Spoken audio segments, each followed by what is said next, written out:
अगले वीडियो में हमने प्रश्न 12 तक किया था। अब बात करते हैं प्रश्न 13 का। यहाँ पे मुहावरे दिए हुए हैं और मुहावरे का अर्थ बताना है और अर्थ बता के वाक्य में प्रयोग करना है। तो पहला मुहावरा ये है कि आंधी के आम होना। तो इसका अर्थ क्या होता है, मतलब इसका क्या होता है?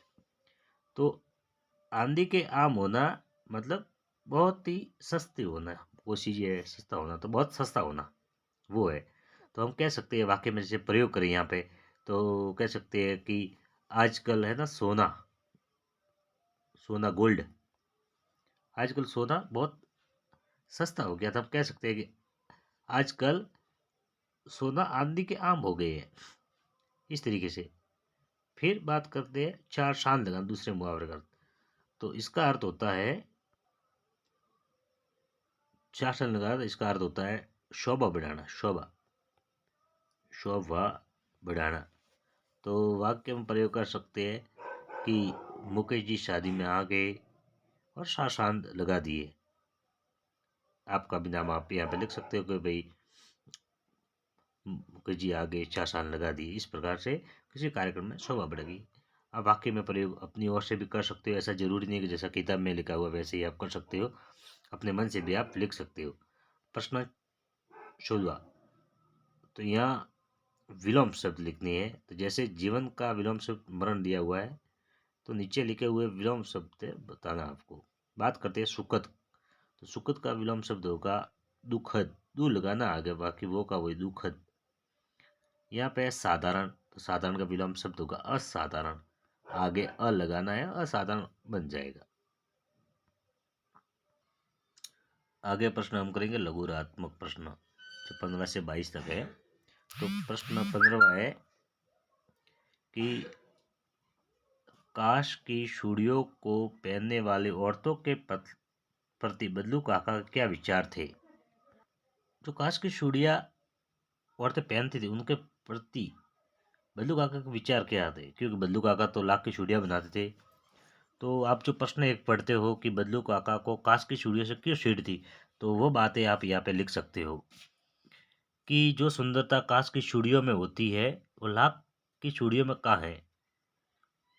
तो ये पंक्तियाँ जो मनोदशा है वो बदलू काका की बताती है और उनके मन में पीड़ा भी है, तो व्यंग्य भी है।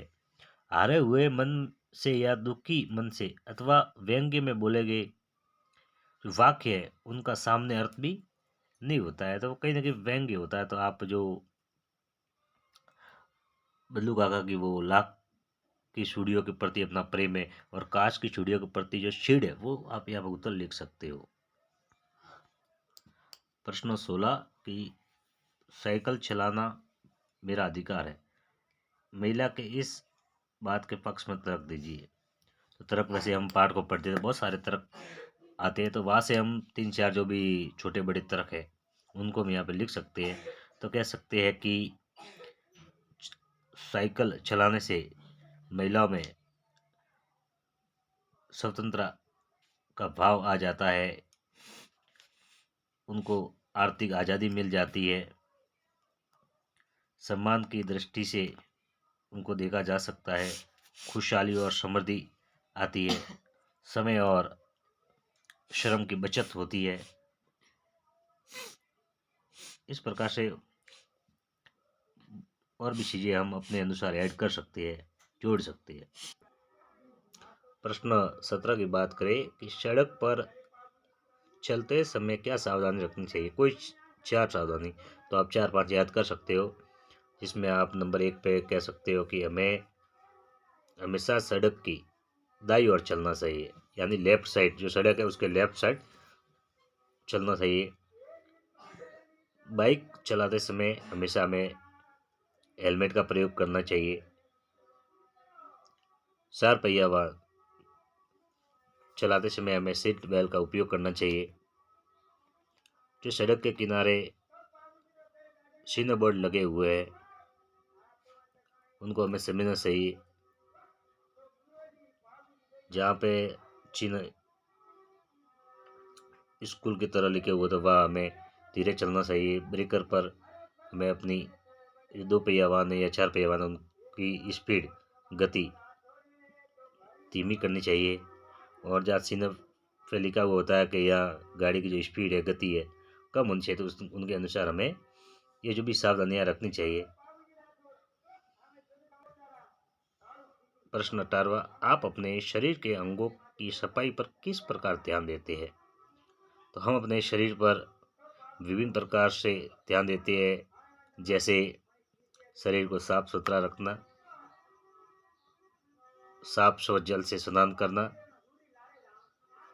बालों में कंघी करना, समय पर नाखून काटना, साफ धुले हुए कपड़े पहनना इत्यादि। आप अपने शरीर का ध्यान रख सकते हो और 2-3 पॉइंट आप अपने हिसाब से भी इसके अंदर ऐड कर सकते हो, क्योंकि कई बार क्या होता है, परीक्षा में जरूरी नहीं होता कि जो आप याद कर रहे हो वही चीज़ लिखो, क्योंकि कई बार आप याद करते हो, मान लो याद नहीं आया तो आप और चीज़ें भी आप याद ऐड कर सकते हो।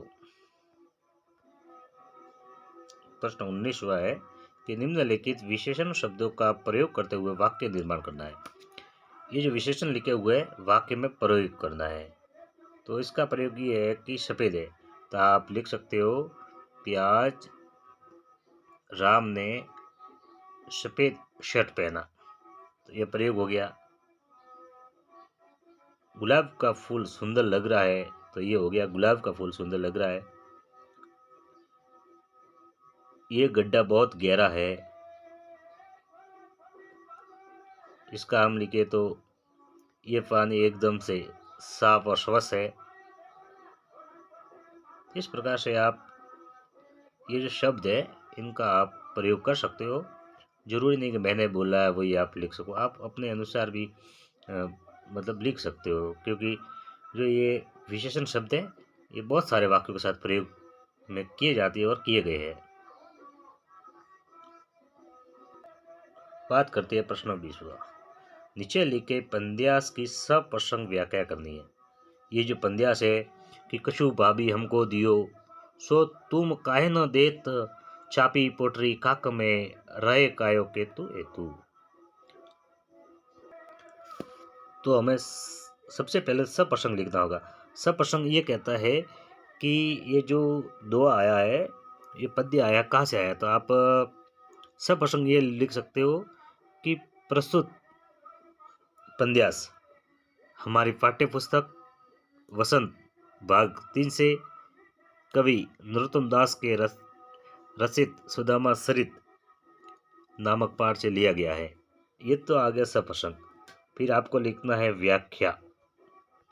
व्याख्या आप ये लिखोगे कि सुदामा की पत्नी ने सुदामा को श्री कृष्ण भेंट के लिए जो चावल दिए थे, तो वो जब वहाँ द्वारका में जाते हैं और सुदामा अपनी जो पोटली होती है उसको बगल में या सिपा देते हैं, तो उस समय कृष्ण भगवान कहते हैं कि कछु भाभी हमको दियो, सो तुम काहे न देत, सापी पोटरी काक में रहे कहो हेतु।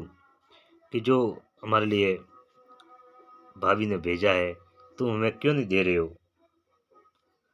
तो जो चावल भेजे थे उनके बारे में बात हो रही है। तो मैं देख रहा हूं कि तुम अपनी काख में पोटली छुपा रहे हो, आखिर ये पोटली किसके लिए है, क्यों छुपाई जा रही है। कहीं ऐसा तो नहीं है कि तुम मुझे इसे देना भी नहीं चाहते हो। तो ये भाव होता है इस दोहे का। प्रश्न 21 है, निम्नलिखित शब्दों का उनके दिए गए शब्दों से उसी तरह का चयन करना है।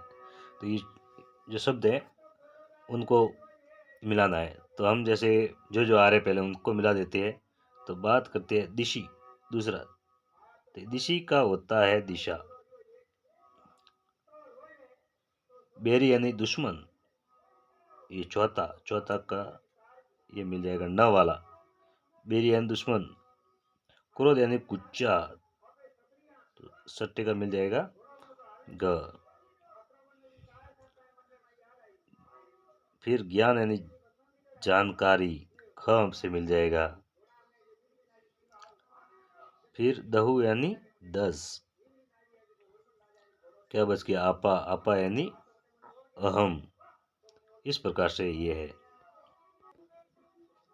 प्रश्न 22 है, नीचे दिए गए कोष्टक में से उसी शब्दों का चयन कीजिए। तो रेगिस्तान है, तो आप एक बार उनको देख लेना कि हम तो केवल ये आते, यहाँ पे केवल आ जाएगा। कितनी बार मोए दूध पियो, दोपहर दिवस जानी, एक बार देख लेना आप। शीश पगाना जंगा, तन आएगा यहाँ पे। तो एक बार आप इनको देख लेना, जो भी खाली जगह उनको। प्रश्न संख्या 23, निम्नलिखित गंध्यास को पढ़कर नीचे दिए गए प्रश्नों का उत्तर देना है। तो ये इस प्रकार से आपको गंध्यास मिलेगा और जिनके नीचे प्रश्न होंगे इस प्रकार से, तो आप गंध्यास को पढ़ना और ये उत्तर इनके अंदर ही मिल जाएंगे। तो इनको भी मैं यहाँ पे नहीं बता रहा हूँ, तो आप देख सकते हो कि ऐसे गंध्यास आ जाएंगे। ये आपके किताब का ही है, जो हिंदी किताब है ना वहाँ, लेकिन हो सकता है अपठित गंध्यास भी आ जाए।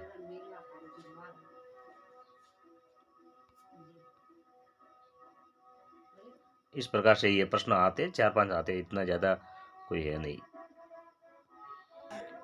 प्रश्न 24 है कि आप के उस प्राथमिक विद्यालय किशनगंज के विद्यार्थी मोहित या आशा है। आप बीमार है और अपने प्रधानाध्यापक को 3 दिवस के अवकाश हेतु प्रार्थना पत्र लिखिए। आप सभी को प्रार्थना पत्र वैसे आता ही है, तो आप लिख सकते हैं सेवा में श्रीमान प्रधानाध्यापक। आपको ध्यान रखने वाली बात यह है कि प्रार्थना पत्र में जो भी नाम हो वो आपको एक तो लिखना है। कभी यहाँ पे मोहित आशा है तो आपको मोहित आशा ही लिखना है। अगर मोहित आ जाए तो मोहित लिखना, आशा आ जाए तो आशा लिखना, रमेश आ जाए रमेश लिखना, लीला आ जाए लीला लिखना है। जो भी है वही आपको नाम लिखना है। फिर जिस स्कूल का नाम आ जाए वो स्कूल का नाम लिखना है, नहीं कि आप अपने स्कूल का नाम लिख सकते हो। इसके अलावा जो प्रार्थना पत्र में आया है वही आपको लिखना है, आप अपने मन से नहीं लिख सकते। और उसके बाद आपको अथवा में दूसरा प्रार्थना पत्र मिल सकता है या पत्र मिल सकता है, या फिर इस प्रकार से ये संवाद आ सकता है।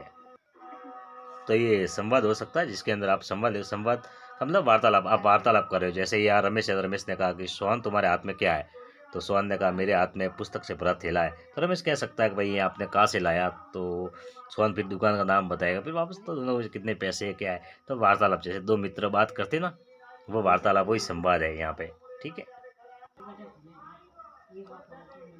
आगे निबंध 25वें निबंध है। तो अ है कंप्यूटर का बढ़ता प्रभाव, वनों का संरक्षण की आवश्यकता, स्वच्छ भारत मिशन, खेलों का शारीरिक विकास में योगदान। इसमें से आपको सिर्फ एक निबंध लिखना है। 3-4 निबंध आ सकते हैं इस प्रकार से, तो उसमें से आपको एक निबंध लिखना है जो आपको अच्छा आता है। इसी के साथ में ये आपका जो हिंदी पेपर है वो यहाँ पूरा हो जाता है। तो आपको जो स्कोरिंग नंबर करने, अगर नंबर ज़्यादा लाने हैं तो आपको एक तो गंध्यास और पंद्यास पे आपको विशेष ध्यान देना होगा।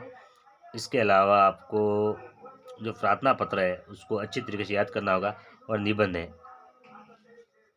क्योंकि अब की बार ज़्यादा पाठ है नहीं, 13 पाठ ही आपके हिंदी में है, और 5-6 जो भी टॉपिक है व्याकरण के लग जाएंगे, तो आप अच्छे नंबर ला सकते हो। और विषयों के भी जो मॉडल पेपर है देखने के लिए आप इस चैनल से जुड़े। इस चैनल के ऊपर 5वीं और विशेष करके 8वीं बोर्ड के जो और पेपर है वो अपलोड कर लिए जाएंगे। Thank you.